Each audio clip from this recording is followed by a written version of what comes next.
Welcome back, ladies and gentlemen, to the ROCCAT StarCraft 2 Legacy of the Void Championships. I'm Nathaniel, with me is the Muslim. We've got Snoot and Apollo. We're pretty much ready to get straight away into this game, so as soon as we can, I'm just going to throw it over to you guys, and we'll get right into HuK versus SortOf. Well, thank you for passing the baton over, Nathaniel. We're excited to bring you some action. And I heard the game has already begun because we had to keep the schedule going to keep the tournament on time. So we can jump in to map number 1. It's already begun. So we'll have to find out where exactly we are very shortly. As here we are. Oh, look, they're even waiting for us. Well, that's fairly early. But it's I can 1 already minute tell and 28 this is going to be a little bit seconds. crazy. Ruins of Ceres is the first map here. We'll introduce these players in a second as they do get the game underway. Dennis, you mind piping down over there? Bring me a water.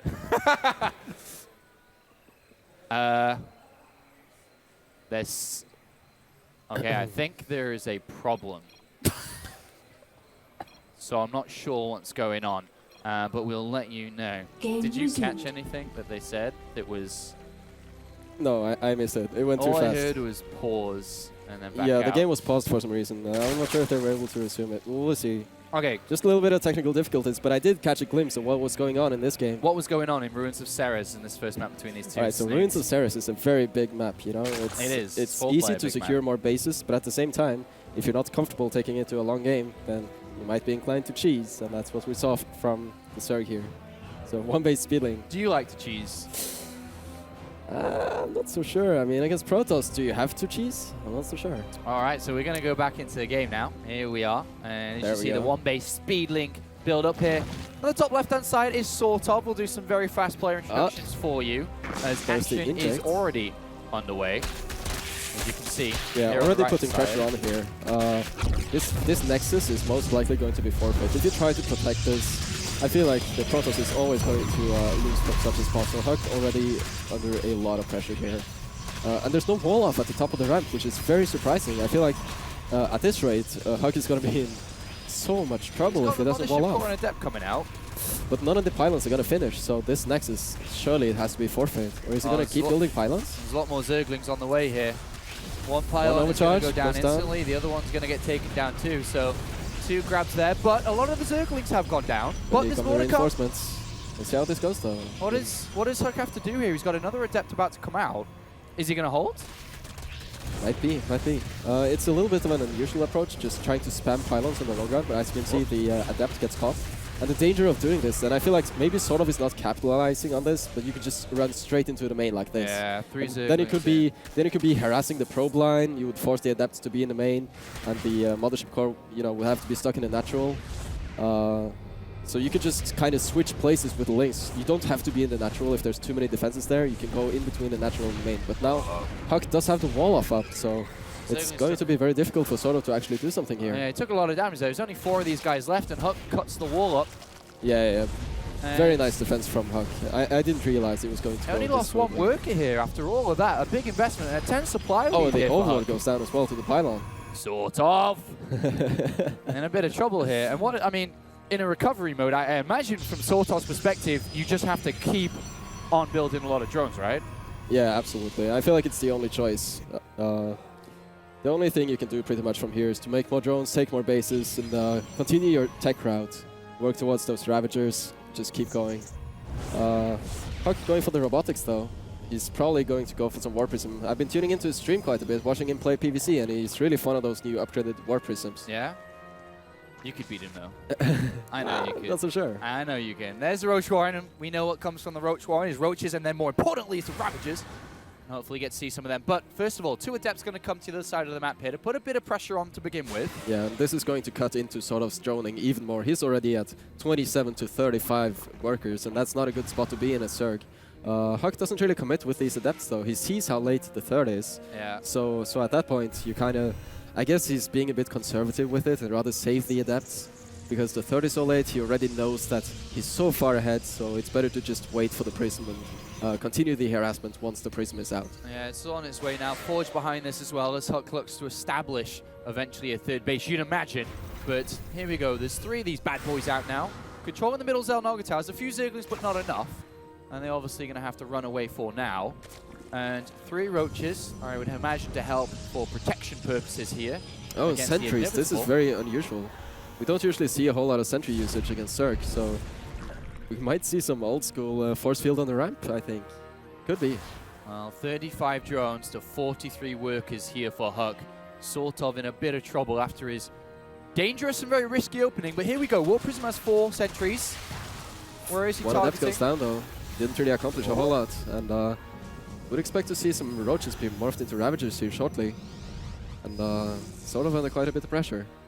All right, so sentries in that Warp Prism. 4 Adepts going forward here. Where is HuK aiming for? He's going towards the main base in that ramp. We're gonna see the force field on the ramp. But if you don't have a Ravager, this is still a very strong move. And here comes an additional warp in. 3 Stalkers this time. He's got to morph for Ravager, otherwise this is going to be there for There's days. the Ravager, There is one. but you can always drop a new force field, and that's what he does. And And you need a lot of Ravagers to actually be able to break this force field multiple times. The Yeah. cooldown on the shot is 7 seconds, so now you see just another force field that sort of is completely locked out of his own main base. A horrible spot to be in. And this is a disaster for SortOf. Kind of comes down to his opening build order, unfortunately. And now he's paying the price. He's got 24 lings on the way, which is great, but he's taken so much worker damage. He's down to 26 workers, sadly. And he can't get inside this main base. He's just going to call it GG. Tasteless! GG. 1-0 for our dear friend. And a good start for him. Just a very nice defense by HuK, I think. Lesser players might have lost their natural. They might have lost workers in the main, but HuK just split everything perfectly. And he dropped multiple pylons at the same time. And I cannot stress how important it actually is to do that. Because the Zerglings, they deal a lot of damage, but if there's multiple pylons warping in, then you can cancel one of them. Or just having all of these targets go up at once, you can't possibly defeat all of them. So a very good crisis management. The new pylons, there. Man. Yeah, they're pretty strong. They're pretty good. They deal a lot of damage versus Lynx. I don't know if you're probably traveling, but in the Nation Wars, there was a couple of pylon rushes against Terran. I heard about saw this. that, and that was pretty funny. Wasn't it Boombox? It was the UK the player, legend. Man. Bringing out the UK strategies. That's what we're known for. These type of cheesy players, man. We've got the Muslim and Bling, right? Like 2 cheesiest players ever. Going to be getting ready for map number 2. It's just happening around the corner. If you're just tuning in now, welcome to the ROCCAT Legacy of the Void Championship here at DreamHack Winter. Joined by Mini-Me here, Snoot. Hello, mate. Good to be on the casting side of things. Yeah. I know, unfortunately, you weren't quite ready to qualify for this tournament. The qualifier's a long time ago now, right? It's quite a while. A month, maybe? 3-4 weeks ago? Yeah, about a month, I believe. Who eliminated you? Which player? SortOf. Yeah, I lost to bet SortOf. this is great to watch. No. You're losing. You knocked me out. No PJ salt. No salt. No. It's fine. I hope that the winner of this tournament, you know what I'm going to do? The winner of this tournament, I'm going to speak to them, and I'm going to force them, maybe not at this event, I'm going to force them to play you in a best of 5. So you could technically win 2 championships out of 2. I'm not sure that's how it works, Sean. It is in my world. All right. You challenge the winner of this, and if he loses to you, you technically won this tournament too. So if I lose this match, do I lose my championship? I mean, you never got the DreamHack. Yeah. Basically, I'm going to fast forward you to the super finals, which is after the grand finals, right, and that's where you get to play. Makes perfect sense. In my world, everything makes sense, Snoot. Absolutely. Even gold bases. Gold bases is the best part. Talking about gold bases leads us into our next map, Prion Terraces. And this is SortOf's choice this time around. So this should be a map that he is maybe a bit more comfortable on. Have you played a lot on this map against Protoss? Yeah. You know, you only have that many vetoes, and Protoss seem to actually be okay with having this map. I mean, it's a necessary evil. Yeah. We can only veto so many maps, but still, I've had a few games. Sometimes even the Protoss player has been taking the gold bases. Yeah. But for the most part, it's just aggressive builds all day, every day. Yeah. Proxy gateways. So both players can play aggressive then, would you say? I think it's more on the Protoss player to be aggressive here. Does he take the gold base pretty fast and use the heightened economy then, or? Isn't that really difficult to play?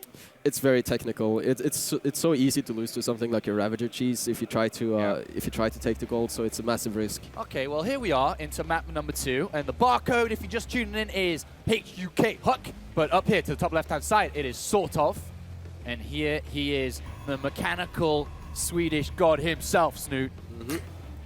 And he goes up against down here to the bottom right-hand side, currently up 1-0. It is HuK from Team Evil Geniuses for a very, very long time now. Here he is. Seems really confident, even showing off to the camera there. Yeah, I've been tuning into his streams. I'm trying to see how it is from the Proto side of things. And he always seems very confident when he plays. And going up 1-0, I think he should be in a really good spot right now. I mean, aside from you, let's call you are the most successful Legacy of the Void player currently after your championship last week.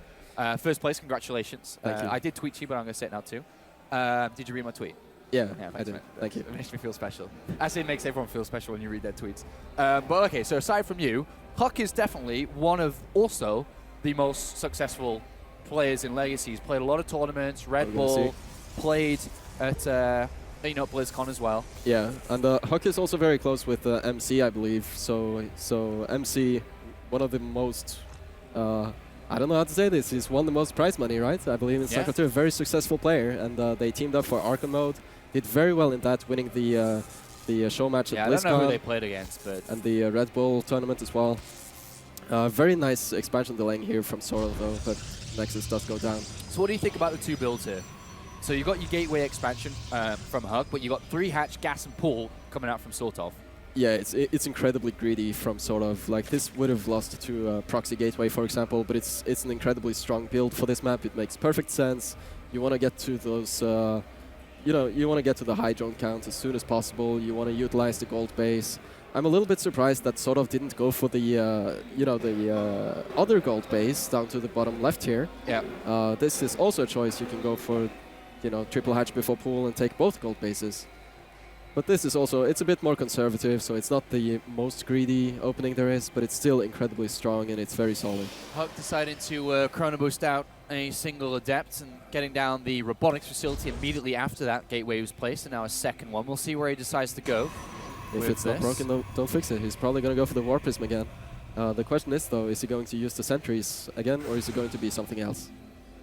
Well, he knows the type of threat playing against this gold base is. Obviously a heightened economy, less drones needed here for SortOf to get that income going, but the Warp Prism is a choice from him. We'll see that very shortly as the first Adept pokes forward. There are a few Zerglings here to push this back.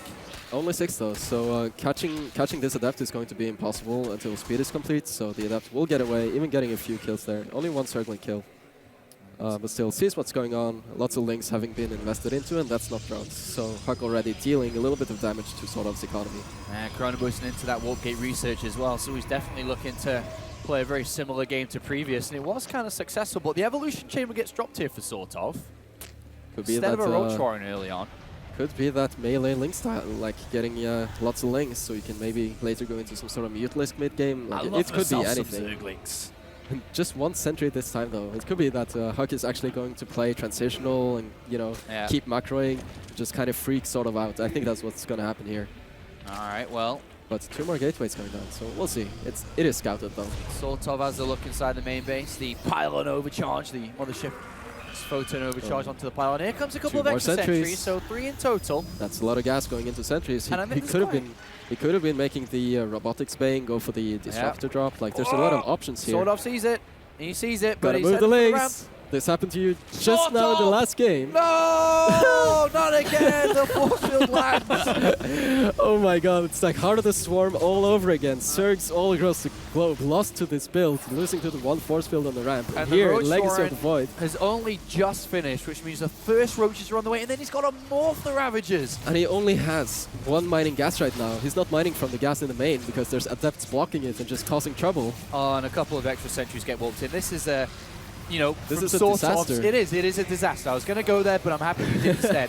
It's a disaster. It's the start of the first tournament for SortOf in Legacy of the Void. He goes up against HuK in match number 1, and he's getting force field rushed to his ramp.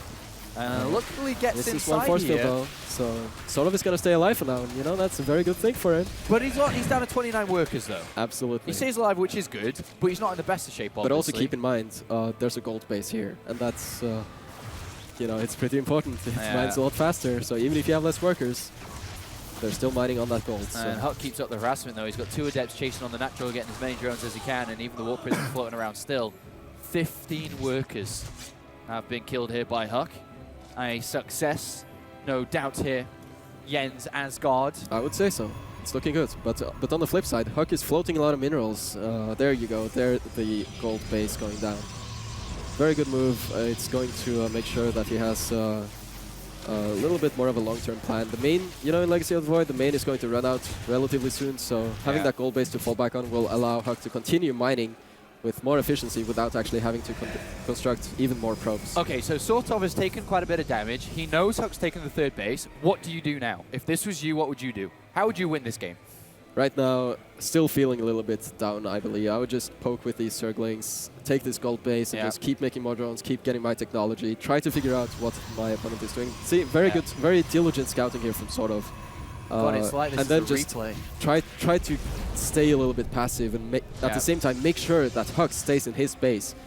Oh, but this threat of the Warp Prism on the other side of the map, loaded with 4 Adepts. Yeah, HuK is a very active player, multitasking-wise. Always has the prisms flying around. I wouldn't be surprised to even see maybe some proxy pylons going down on the left-hand side below the gold base. Wow. There's always possibilities for that. He's not going to see this until kind of late here in his units. Not too far away, though. They're already on the second base, so he's going to get inside, and he should be okay here. But these Adepts are going to take a few free trades here against the Zerglings. Nice micro there by HuK, just saving all the Adepts, letting the shields regenerate, and even more warp-ins. Oh, he's gone forcing SortOf now to go for a little bit more of a heavy response here. And he's dealing with it okay. He's dealing with it okay. He is not getting to where he wants in drones, I would imagine. Still relatively low, but as you said, he is on gold bases. And here we see the Ravagers on the way.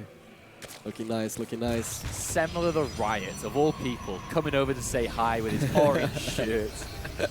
I love you too, big man. Semler the Riot, man. Gone with the days of the good studio. Rip. All right, so HuK, though, keeping up his harassment with this Warp Prism. He's aiming towards this third base again. And finally, the robotics bay going down. We need to see the Disruptor here on the field. There's not really a whole lot of the gateway units that fare well against the Ravagers. Yeah, and he's going to continue to lift these. Good harassment here by HuK. SortOf starting to, I mean, what's it? This warping is dangerous, though. If SortOf was paying attention, he could fire shots on this Warp Prism and actually take it down. But no reaction just yet. Will HuK be able to escape with it, though? Yeah. You know, too late. Was you, though. A little too slow there, but it happens. Oh.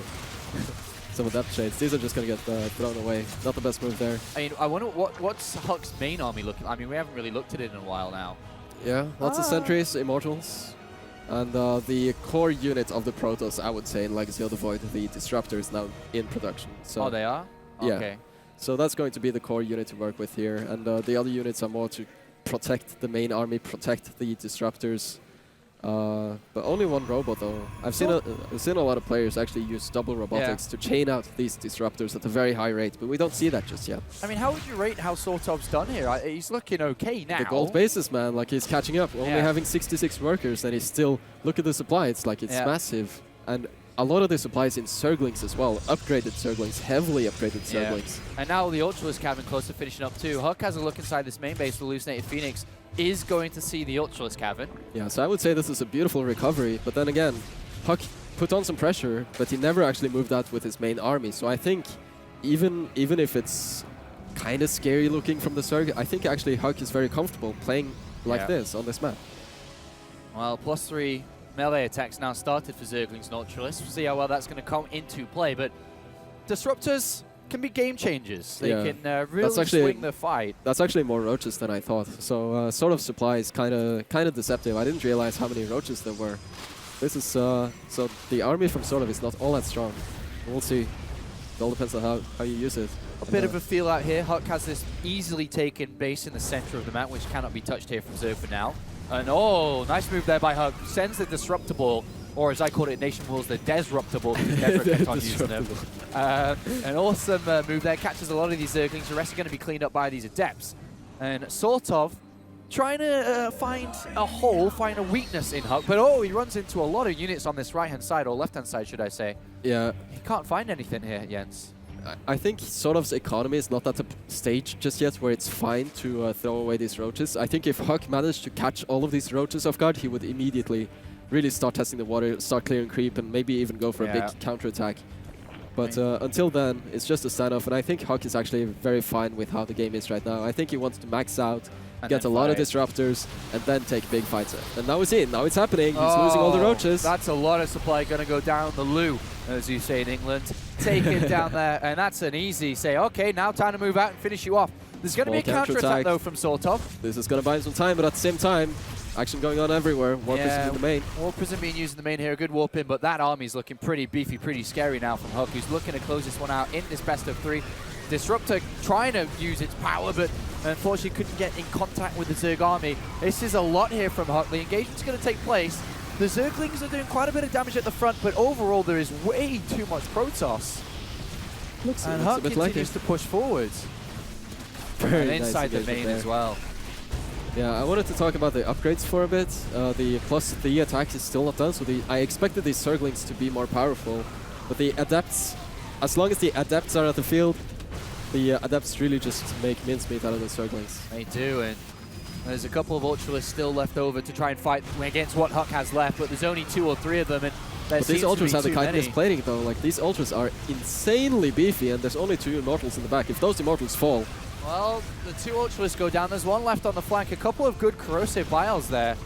And SortOf is going to push HuK back. wow, wow, insane defense there by SortOf. Those Ravagers put in some work. If those Immortals had stayed alive, yeah, it's completely DTs different. though. DTs.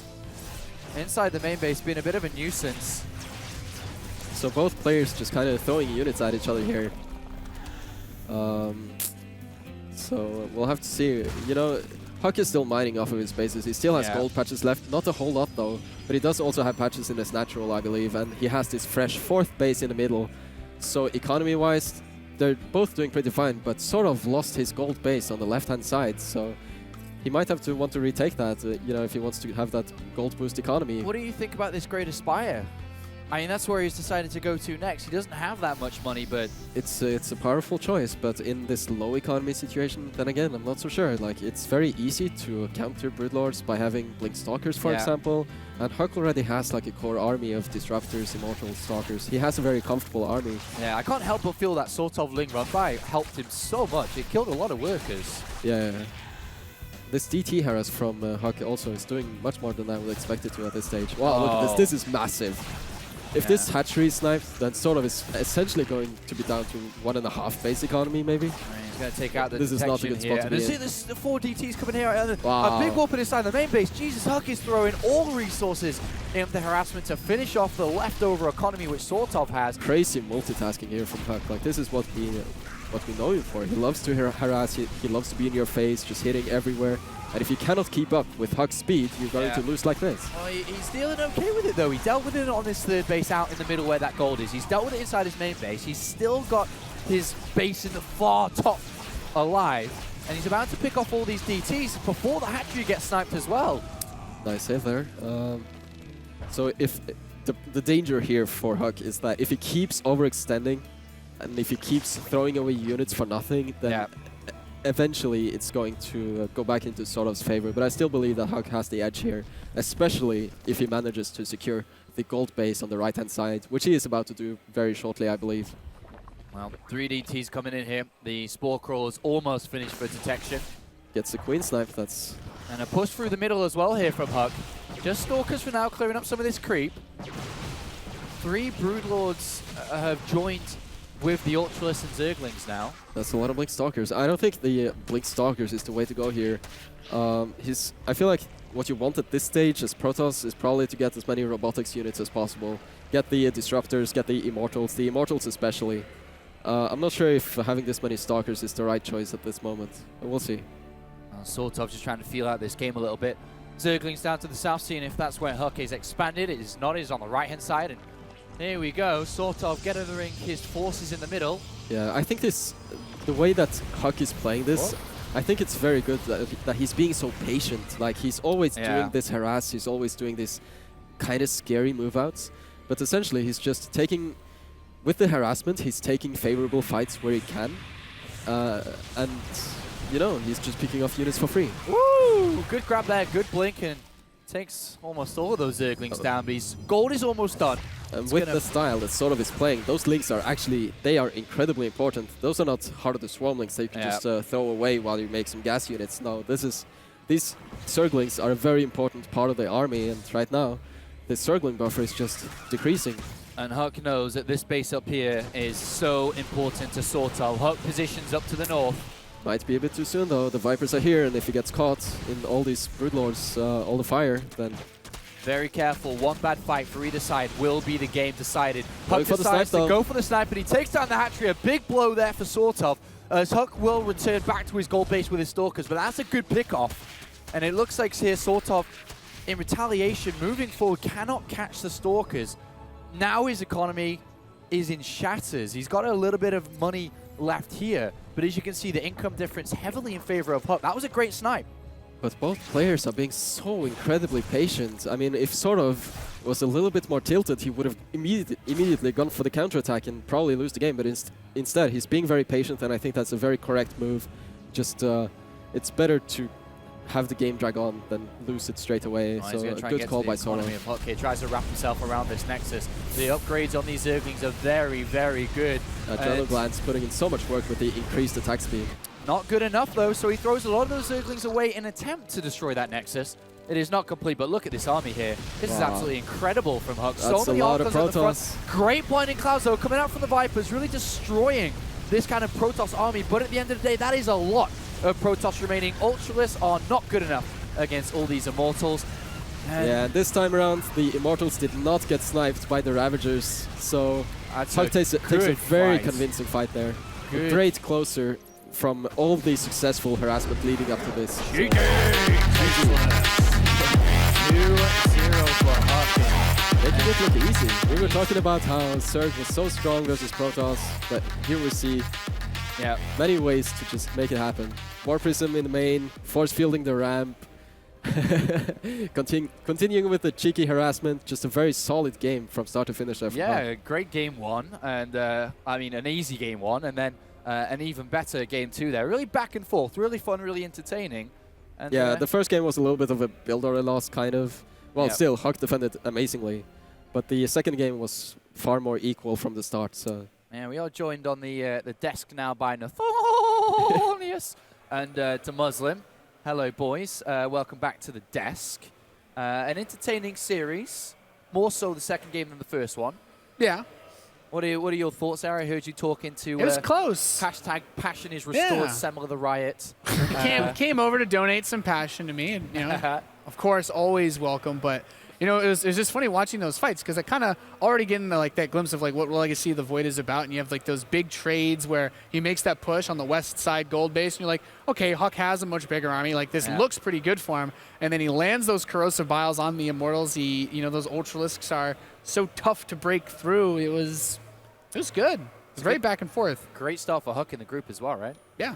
Really good start because SortOf's possibly one of the contenders for top 3 as well. In fact, he is one of the contenders for sure for top 3. So taking him out in the first match, very important match. But I am very surprised. Like the first map, when a Warp Prism happens, sometimes it can be like, damn, like that was just out of my thought zone, especially in a brand new game like Legacy of the Void. But the fact that he kind of saw the Warp Prism heading to his ramp again in the second game, and his Lings just sat there at the third base, that was very surprising for me. Yeah. All right, well, we will be going to the winners interview very shortly here, who we're excited to. I think they're ready for it. I think so. Smix is hanging around in the players area. Yeah. I think she's ready, so I guess we'll hand it over to her and hear some more thoughts from you in a minute, right? Yeah. That's what you're here for. Let us hear what the winner of that match has to say. Go over and over to HuK and Smix. Thank you very much, Nathanius. Congratulations, HuK. It's always a great feeling to start off the day with a win, and with a win against SortOf. The analysts were actually talking prior to the game about how they've been really impressed with SortOf lately. So prior to that match, how did you feel going into it? I felt pretty good, despite what TL writers wrote. I think it's a bunch of bullshit that they wrote that I'm not good in Legacy of the Void or I haven't proven myself. I feel like I was one of the strongest players in Nation Wars. So, I don't know. I feel pretty good here. It's pretty cold. Other than that, I think I'll do really well. I'm hoping to get top 8 or top 4. And let's talk about that TL article, because I saw that you tweeted the little paragraph that was written about you. When you see things like that, obviously it is tilting as a player to read comments like that, but does it drive you to try to prove them wrong? Like, what is your perspective as a player? Well, from my perspective, I don't let it affect me. I think it's pretty funny. Like, I'm all for banter and like having fun, so I think it's comedical at best. I mean, nothing's gonna change. My preparation has been the last few months, not today. So I just think it's funny, and obviously those writers have no idea what they're talking about, which is hit and miss with TL writers sometimes. So it's not unexpected.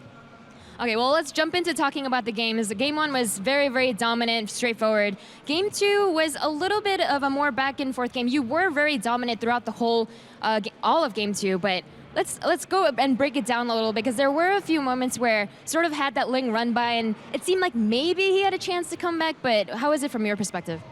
Yeah, he definitely did a lot of damage. Zerglings and Legacy of the Void Cracklings are pretty good. He's a great player. He's been around in the scene for a long time. I felt pretty good the whole game. I thought I had a pretty big lead. I kind of botched the Warp Prism at the beginning. I feel like I could have closed the game out that early. But all in all, right now, this early in the tournament, it's just about feel, and I feel pretty good. So, I'm looking at it from a positive light. You can't really complain about 2-0. And in your group, we have 4 Protoss, including yourself, and 2 Zerg players. How do you feel about the players that are in your group? Of course, we have players like Parting, we have Showtime, and you just played one of the Zerg players, and the other one is Bly. So is there a player out of those that you're kind of, I guess, I don't want to use the word intimidated, but like not looking forward to playing? Yeah, I mean, Parting obviously is the best player. I kind of looked at Parting as like a free loss. I looked at Probe as a free win, but apparently Probe took a game off of Parting. So I'm not really sure. Parting's kind of a fuckboy, but he's a party animal, so it'll be cool to play against him. And then the other players, I don't know, like a lot of Europeans have been talking shit, saying that North America didn't even deserve 2 slots for the qualifier, which I think is BS. So I hope to prove a lot of Europeans wrong and return to my former glory. Not only for Canada, but North America and the West in general. I feel like we haven't had a strong foreign hope in a while, and I want to be that. All right, well, thank you very much, Chris. You used up so much of our curse word quotas for this day, but you keep it real as always. So best of luck in your future matches. We are going to cut to a commercial break, but when we come back, we'll have a match of Group B. It'll be Solar, the 2-time DreamHack champion, going up against the 19-year-old Terran from Canada, Semper. So stay tuned.